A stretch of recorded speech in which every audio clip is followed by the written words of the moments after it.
So in this segment of the lecture, we are going to talk about Compton scattering.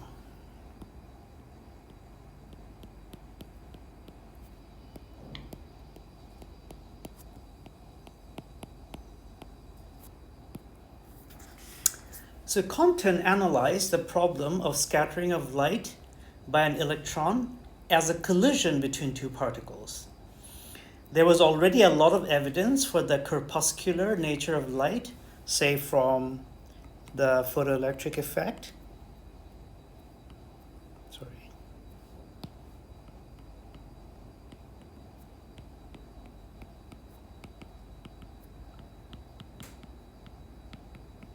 So from the photoelectric effect, we knew that light energy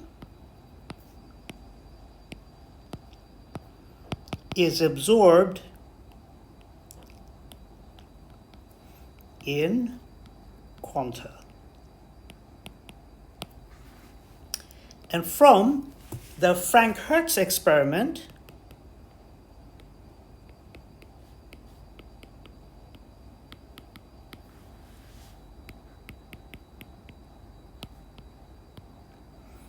this is not an experiment that we have described in this course, but you can go and read up on it. And one of the things that comes out is that light energy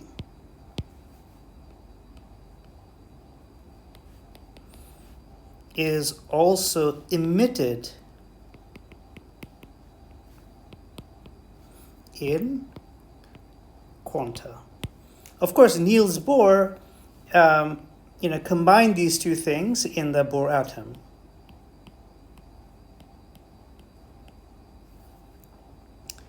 So what Compton showed was that light also behaves like a particle in collisions with other particles. So let's look at the kinematics of collision. So suppose we have some initial photon, a particle of light coming in, and then it scatters, say, from an electron, which was, say, sitting over here, and the electron scatters in this direction, and the photon scatters in some direction like this. So this is just an axis. So this is the initial photon over here, and let's assume that the initial photon has momentum p naught, which is given by h bar k naught, where k naught is the wave vector. And we'll come back to this in a few minutes to justify why this is a relationship that we can expect. And the final photon has momentum, which is given by h bar k. And so this is the final electron, and the final electron, suppose it makes an angle phi with x-axis, and the final photon makes an angle theta. So we've assumed that the photon has momentum given by this relationship, that the photon momentum is given by h bar k. Now, why do we expect this to be true? So let's motivate this relationship. So remember that for light, from Maxwell's theory of electromagnetism, that is relativistic electromagnetism, we know that the energy of a particle of light is related to its momentum through this formula. Now, Einstein also showed that the energy carried by the momentum, by the photon, is given by h nu. So from these two relationships, we can say that, okay, the momentum times the speed of light should be equal to h times nu. But what is nu? Nu is the speed of light divided by the wavelength. So we can write this as okay, we can then cancel c from both sides, and therefore we can write this as p is going to be equal to h divided by 2 pi times 2 pi by lambda. So this we can write as h bar k. So this is a magnitude.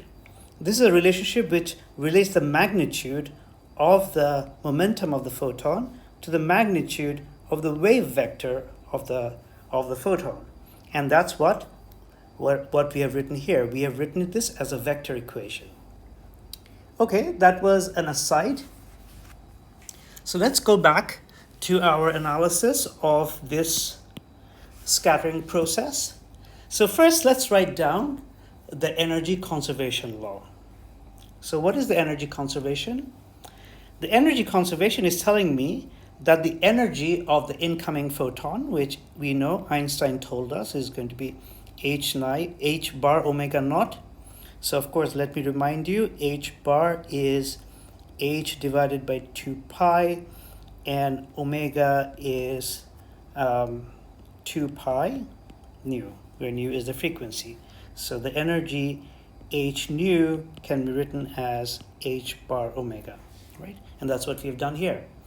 So this is the energy of the initial photon, and then the rest energy of the electron is mc squared. And then after the scattering, which we are assuming is an elastic scattering, and that's because as far as we know, the electron doesn't have any internal structure, and therefore it cannot absorb some of this energy into changing its internal structure. So it's an elastic scattering. So we have a final photon whose energy is given by h bar omega plus E. So we can now rewrite this formula, and what we can do is that we can convert the omegas into k's, into the magnitude of the wave vector. So we can write this as h bar c k naught plus mc squared, and this is going to be h bar ck plus E. Right? And then let's rearrange this formula. So let's factor out hc from here and here. Then we have k naught minus k, and then this is going to be given by E minus mc squared. So let's call this equation something 1, because we will have to refer back to this equation. And then what we can do is that we can square 1. We can take the square of 1. And if we do this, then on the left-hand side, we get h bar squared, c squared. Here we get k naught squared plus k squared minus 2 k naught k. And on the right-hand side, we get e squared plus m squared c4 minus 2e mc squared.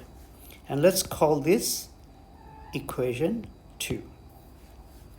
Let me just remind you what E is. E is the energy of the electron after scattering, and it's given by, well, let's give E squared. E squared is given by P squared. This is the electron momentum, but we'll just use P for it. P squared C squared plus m squared c to the power 4. So we shall also keep that in mind. So equation 1 and 2 are equations that come from the conservation of energy. Now let's write the conservation of momentum equation. So that's a vector equation. So we are going to have the initial momentum of the photon. The electron doesn't have any initial momentum because it's at rest, but the final momentum of the photon is given by this, and this is the electron momentum. So from this equation, what we can do is that we can rearrange this. We can take this guy to this side, and then we can square this. If we square this equation, we get h squared, and then we have a vector k0 minus k whole squared, and here we have p squared.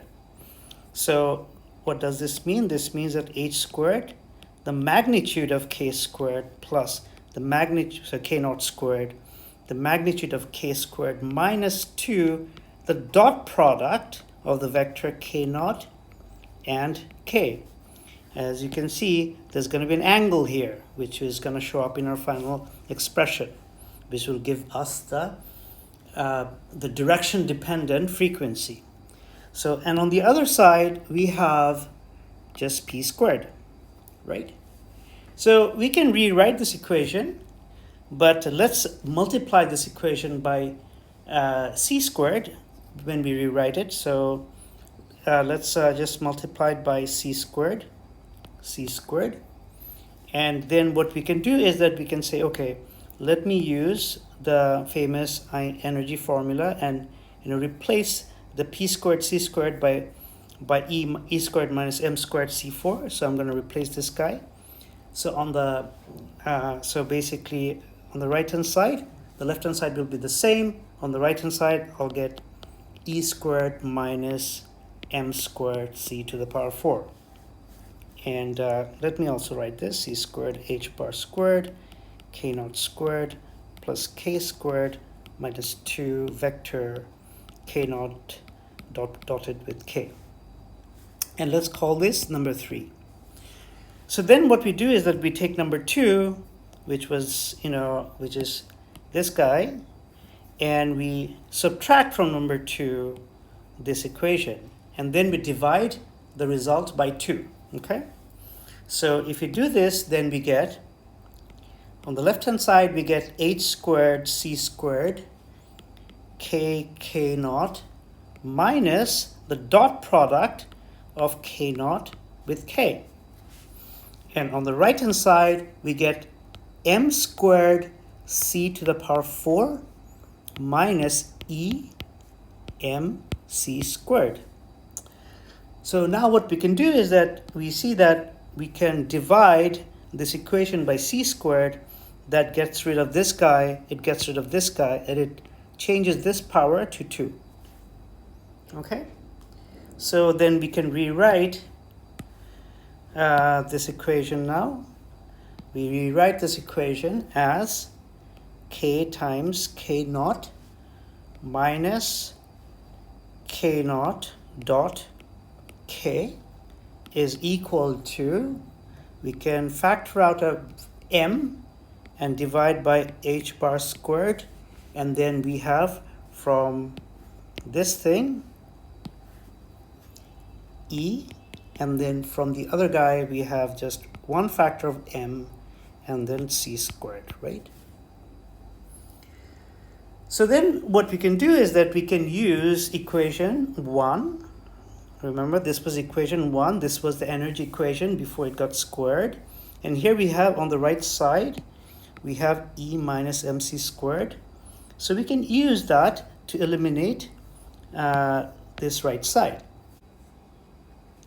So what we do is that from the left-hand side, we factor out k naught. And what we have left is 1 minus cosine of theta. So this cosine of theta comes from the fact that k naught and k, these are vectors, and there's a dot product. So the dot product gives us the angle, cosine of the angle between them. And on the right hand side, we have m by h bar squared.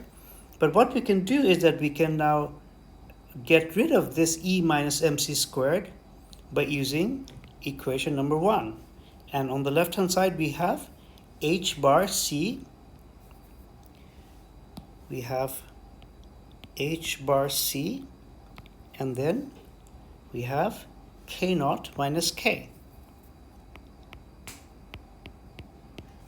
So then we see that we're going to get rid of one of the powers of h here. Right. So then we can do is that we can say, okay, then 1 minus cosine of theta is going to be mc by h bar, and then here we are going to get 1 over k minus 1 over k naught. Now, what we can do is that we can turn k naught into the wavelength by saying that, k naught is inverse the wavelength divided by 2 pi, right?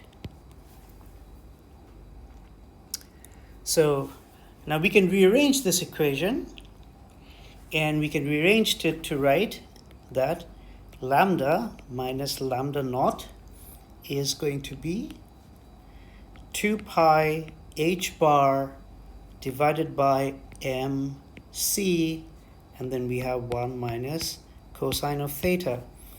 And then we can what we can do is that, okay, we want to turn this into frequency. So we know that the speed of light is related to the wavelength and the frequency in this manner. So if I then use this, then I have on the left hand side c times 1 over nu by 1 over nu naught. On the right hand side, this guy, the h bar has a 1 over 2 pi, so that'll cancel this 2 pi. So on the right hand side we have, say, h, and here we get m, and then we have a c here. But what we can do is that we can then get rid of this guy and write this as c squared, and then over here I have 1 minus cosine of theta, and then I get 1 over nu is equal to 1 over nu naught plus h by, say, mc squared, 1 minus cosine of theta. And then I can just factor out 1 over nu naught, and if I do that, I get 1 plus nu naught h by mc squared, 1 minus cosine of theta.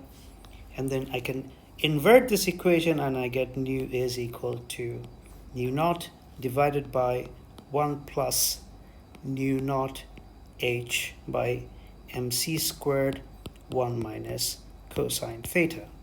And this turned out to be the correct formula for the Doppler shift of the scattered photon.